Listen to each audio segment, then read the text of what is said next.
Hi, what is up? So, 2 days ago, I went to a call center near near where I live, and I went there to get a job, right? I gave an interview and they accepted me.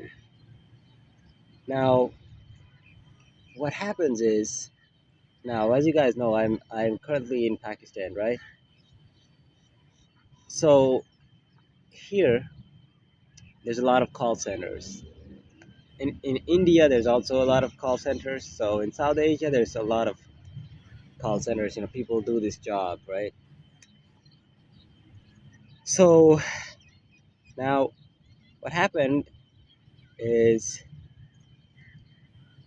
that they work illegally. So let me tell you, I didn't know anything about call centers, right? I just heard about students doing job there. So I thought that you know, I should also do this.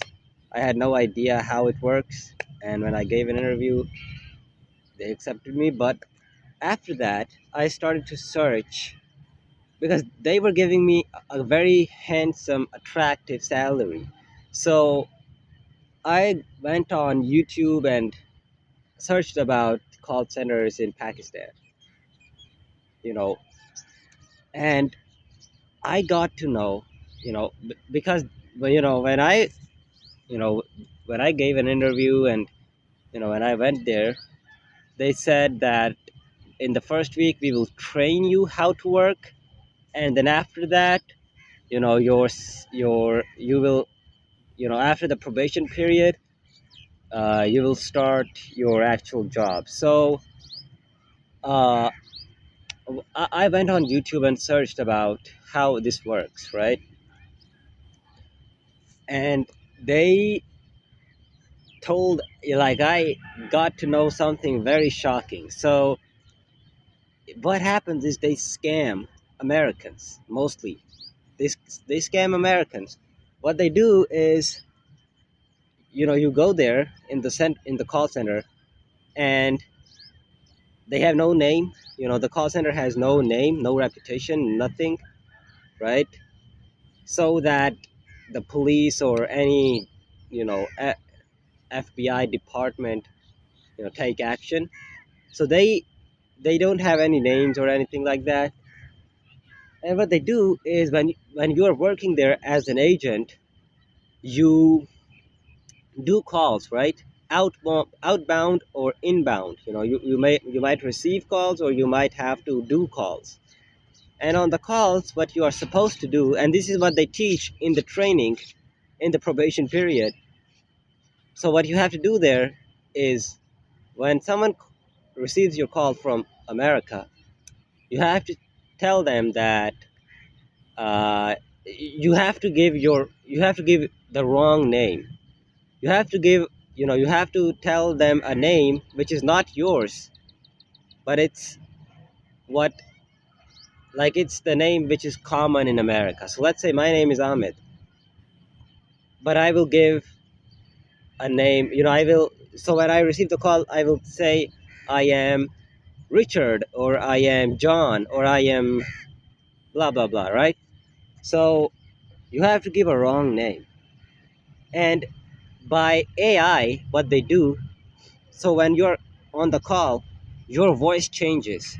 It turns into a perfect American accent, because here in Pakistan, the accent is different, right? They speak differently.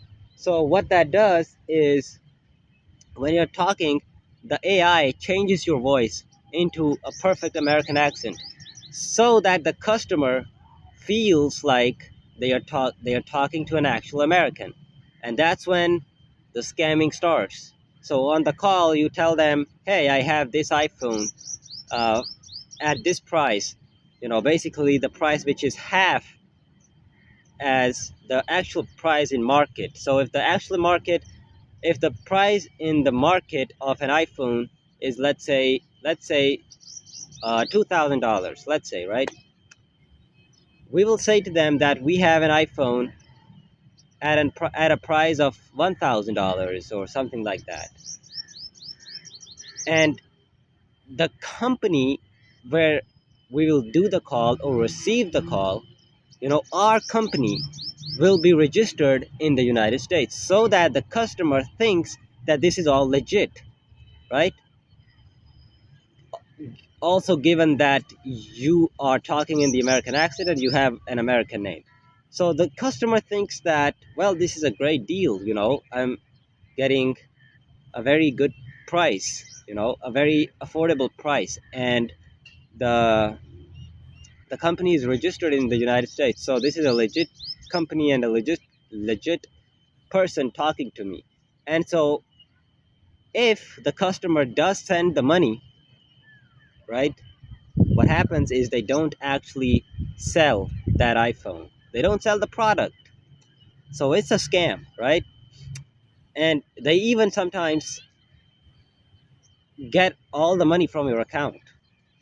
And they do this with Americans. So what they do, they might, so when someone calls or you do a call, on the call, you can, they can, the agents in the call centers here in these countries can basically um, say to the customer that, well, 2 weeks ago you ordered this, or 2 weeks ago you did that, something like that, right? And when the customer, because the customer might have forgotten, the customer might think that maybe I had ordered something 2 weeks ago, right? Again, given that the company is registered in the United States as well, or in the UK, right? So the customer thinks, well, this person might be right. I might have ordered something 2 weeks ago that I have forgotten. And this company is legit. It is registered here. So the customer, so what agents do from that point is they ask for bank account details or account details, right? And if the customer gives them those details, they get all the money from the account and they are, you know, they disappear. And these call centers, when I went there, I noticed something very unusual. The call center had no name, as I told you in the beginning. And they are in the third or fourth floor of a market, right? So that if police is so that they you know stay away from getting caught by police or anything like that. So they have a room, like a big room, on the third or fourth floor of a building or a market, you know, and at the very back of that floor. So this is how they scam. And another thing that I noticed was that when I called the manager of that call center, the voice, from the voice, I could tell that it was a 40-year-old or maybe 35-year-old person talking to me. But when I went there in the call center to give my interview, that manager was a a young man, like maybe 20 years old. So I realized that he basically changed his voice. When he was talking with the voice of 35-year-old, that voice was fake. He changed his voice on the phone, and when I went to give the interview, his voice is different. He's a young man. So I figured out that, I got to know that this person, even though he's a manager, is scamming people. He's doing fraud, right? And the reason why, I called them was because I wanted to get an appointment for the interview, right?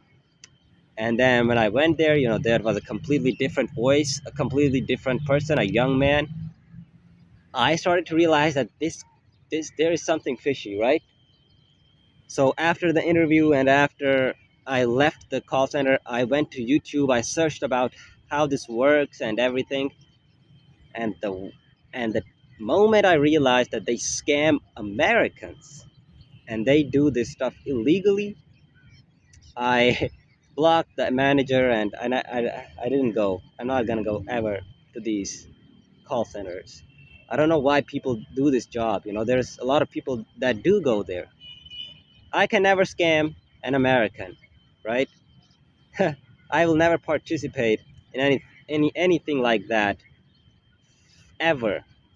Even if I stay unemployed, I'm never gonna go there, right? So this was the video, um, and not just Americans. You should not scam any person, right? It is illegal, right? You can't. You should not be. You should not do this business, right? It's haram in our religion as well. So it is illegal. It is a scam.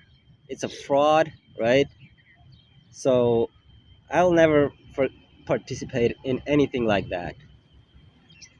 So that's the video. Um, if you are someone from these countries, please don't go there, okay? You might earn very well, but you are at the end of the day scamming someone. Don't scam other people, right?